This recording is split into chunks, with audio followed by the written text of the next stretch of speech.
Samahan nyo naman kami sa aming panibagong kaganapan dito sa isla. Dahil lubos naman, nanguha naman kami ng seashell at nangilaw kami ng tugnos at danggit na yan ang pagsasaluhan namin ngayon dito sa Ubasan. Maing adlaw, dahil lubos naman ay pumunta naman kami dito sa Ubasan. Nanguha kami ng mga seashell, saang at mga sikad-sikad. Nanguha din kami ng kilawin na pwedeng pang ulam namin ngayon. Kanina pala, habang papunta kami dito sa Ubasan ay manadaanan kami nagtitinda ng tugnos. Tapos may nagbigay din sa amin na 2 pirasong danggit at yun ay pagsasaluhan namin mamaya at kikilawin. Ito din pala ang kagandahan dito sa amin dahil pag may nakita kang mga mangingisda na may huli ay nagbibigay din sila kahit kakaunti. Pero habang hindi pa muna kami kakain ay nanguha kami ng mga seashell para may madala naman kami at may uwi sa bahay. Ilang minuto lang din kaming paikot-ikot dito sa Ubasan. Madali lang kaming nakarami dahil 3 din kami ang nanginhas. Si Ate Ana pala at si Kuya ay nanginhas din pero magkahiwalay lang kami. Maya-maya ay nagpunta sila dito para makisalo sa pagkain namin. Naganda na pala kami sa kikilawin namin. Meron nga kami diyang tugnos at danggit. Masarap pala tong tugnos kilawin at lalo na pagturtahin. Pero ngayon kikilawin lang namin to dahil matagal-tagal naman din kami hindi nakatikim ng kinilaw. Yun talaga ang kinikrave namin ngayon, ang kinilaw na isda. Kaya nagpunta kami dito sa dagat. At ang masarap lang talaga dito sa amin dahil fresh talaga ang aming kinikilaw. Hindi talaga malalasahan ang lansa. At hinaluan na din namin yan ng mga dahon ng sibuyas at tinimplahan. Nilagyan ng suka, asin, at konting halo-halo lang ay pwede na siyang kainin. Pagkatapos naming timplahan yung tugnos ay tinikman ko agad at napakasarap niya dahil fresh na fresh pa talaga. Naalala ko pa nga noon na kahit dahon ng sibuyas ay inuulam namin. Nangunguha pa talaga kami sa tanim ng aming kapitbahay.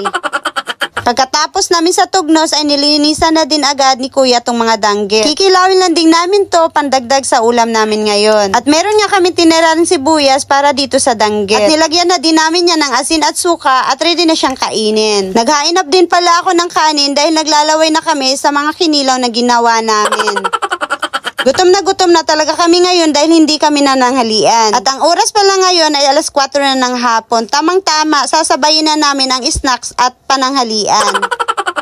Tamang-tama talaga tong kinilaw dahil gutom na gutom kami. Nagsimula na pala kaming kumain dyan. Ako, si Michael, yung hubby ko, si Kuya Albi at si Ate Ana. Mga ondayta ninyo, kumuha din kayo ng pagkain dyan para sabay-sabay din tayong mabusog. Ito talagang masarap kumain sa Ubasan dahil hindi mo talaga malalasahan ang lansa ng isda at mga kilawin. At masisigurado ko talaga sa inyo na mabubusog talaga kayo kahit kaunti lang ang ulam. Siguradong ganadong-ganado ka talaga pag dito ka kumain sa Ubasan. At pag dito ka sa Ubasan kumain, maghanda ka talaga ng isang kalderong kanin. Pagkatapos namin kumain ay umuwi na din agad kami. Di na lang pudkutob. Dahil salamat. See you in my next vlog. Amping! Bye!